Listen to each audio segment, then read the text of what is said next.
This might hurt to hear a little bit, but I'm gonna say it anyway. Most junior test automation engineers are unhirable. And it's not because of lack of experience, it's because of how they approach the job. You're not unhirable because you're new. You're unhirable because you think that automation is just coding up some test cases and hoping for the best. And today we are going to fix this common problem and a couple of other common problems too. Hello everyone, I'm Casper. Welcome to Testeroni, where I try and serve some test automation knowledge one slice at a time. And so let's jump right into the top 5 problems that are making you unhirable as a junior test automation engineer. So number 1, you think that automation is just manual testing on steroids. And I see this all the time. Juniors who automate test cases step by step, just trying to mimic the scenario that was written down within the test case and just hoping for the best, like I said in the beginning. And so a small problem with this approach is that it's not really automation. You're basically scripting mouse movements. Automation isn't merely about replicating the behavior of manual tests. You are there to generalize, to abstract, to make tests more efficient, to bring more test value. You're writing for the machines, not really for humans. So that's also a very important mindset shift that you need to do. And there's a specific video about that on the channel. So I also recommend you watching that if you want to have a deeper understanding of this concept. But either way, it's important to remember that automation is more of a localization job than it is a translation one. This is also a kind of a metaphor that I'm using throughout that other video on the channel, which I'm referencing right now. But it's a very important distinction. You're not really there to actually translate the commands that were written down for humans to go for the script to go through one by one. Basically, if your script dies because an element wasn't found properly, and the only solution that you can come up with is decreasing the wait time, then you're not really automating, you're babysitting your code, and you should refrain from that as soon as possible. Number 2, you focus on tools and not really on testing per se. So this is also really common. Like, you know, the basics, or even more than the basics of Playwright, Cypress, rest assured. You can do some JS tricks and all of this and that, but you can't really tell me what a good assertion looks like.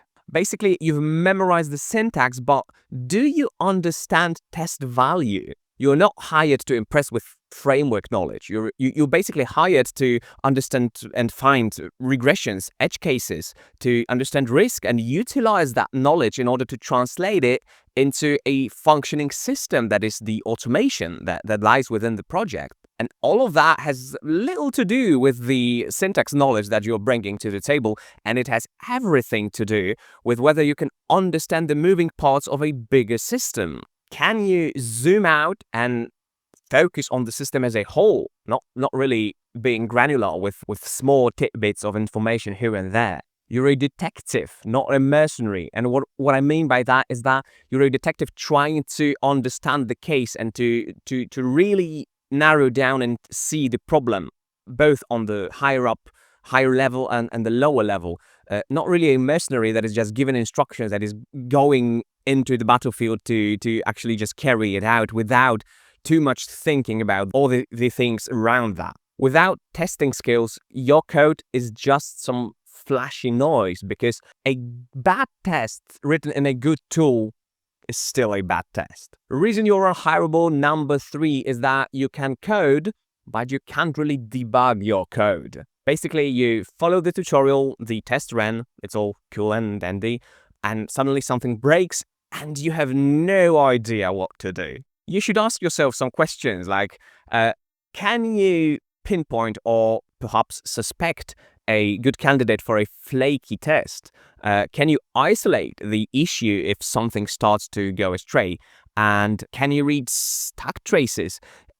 If your answer to any of these questions is no, then I hate to break it to you, but you do have some soul searching to do. It is mighty important to be able to code a working test, so don't get me wrong on that. But the thing is, can you actually work with it and maintain it while it starts breaking? And believe me, it will start breaking at one point or another, and it'll rather be sooner than later. So you should come prepared to that, because Even in an ideal world of your imagination, you shouldn't ever assume that once a test case is created, it's going to live happily ever after. Basically, nobody cares whether your test passes. What they do care about is what do you do when it starts failing, which it inevitably will. Reason number 4 is that you don't think like a tester. And this is a common problem when people try to get too deep into the programming knowledge and not as deep within the testing knowledge. You should remember that you are a tester first and programmer second. There's also a separate video on the channel where I talk about how you should strive to be a bad programmer. It's of course a little provocative, but you'll get the idea once you watch that video.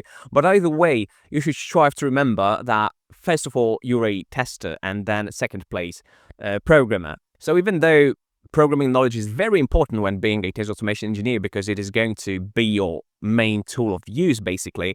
Still, you should remember that the first thing that comes to your mind should be to critically evaluate features, to be able to break things, to be curious, to try and think about stuff from various perspectives, not really from the programmer's perspective, more like from a pesky bug that's trying to destroy their work perspective. You should always try to remember one critical distinction.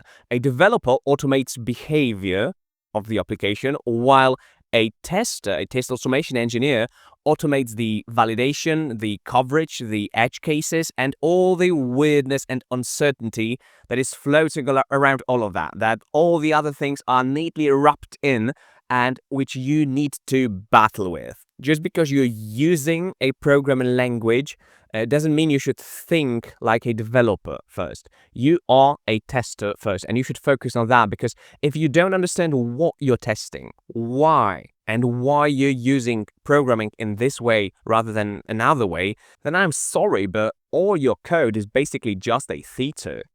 And reason number 5 is that you have no opinions whatsoever. Just because you're new does not mean you are not entitled to your own opinions and your own point of view. And you don't need to be right, but you still do have those opinions, and you do have the right and the necessity, if you want to get hired, to share those with the world. Because if you do have those, it shows that you think. So for example, what kind of trade-offs matter to you when test automation is considered, or designing a testing framework is considered? Why do you prefer Cypress over Selenium, for example?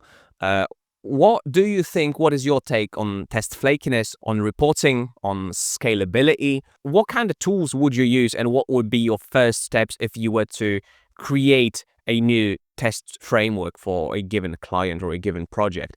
And it's easy to default into answering all those questions with something akin to, I don't care. I would just use whatever the company tells me to use. And yeah, of course, you will use whatever the company tells you to use. But even though you will use whatever the company tells you to use, you still do have some kind of opinion, and you should share it with the other party.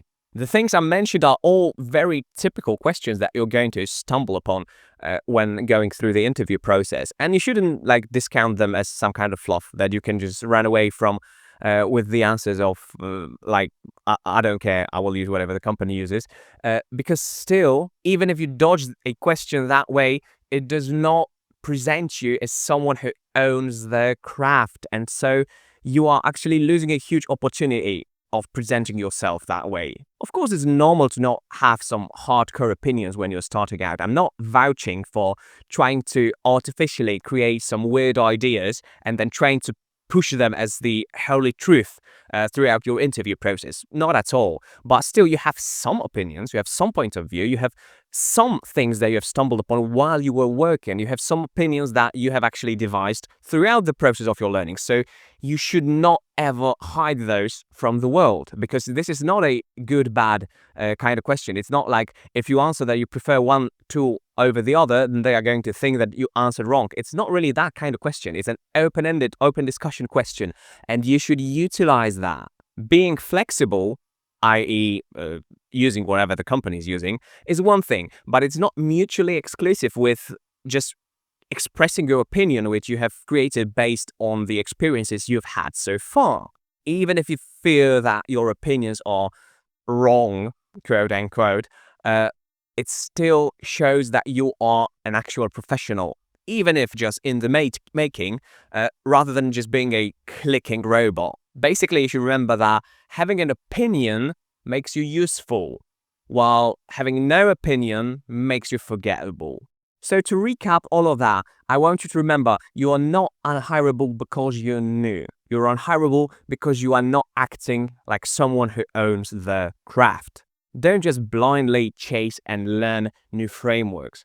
Learn testing, learn debugging, learn questioning things in order to get to the bottom of problems. And most of all, stop trying to look ready and actually start becoming ready. So comment below which of those really hit the closest to home, or even better, which of those are you currently working on fixing? Thank you very much for your attention. Please remember to like and subscribe and share with those who may be in need of some testing knowledge, provided one slice at a time. It's been a pleasure to provide some insight into this field, and I hope this proved to be informative for you. So thank you very much for your attention, and please remember to keep on rocking.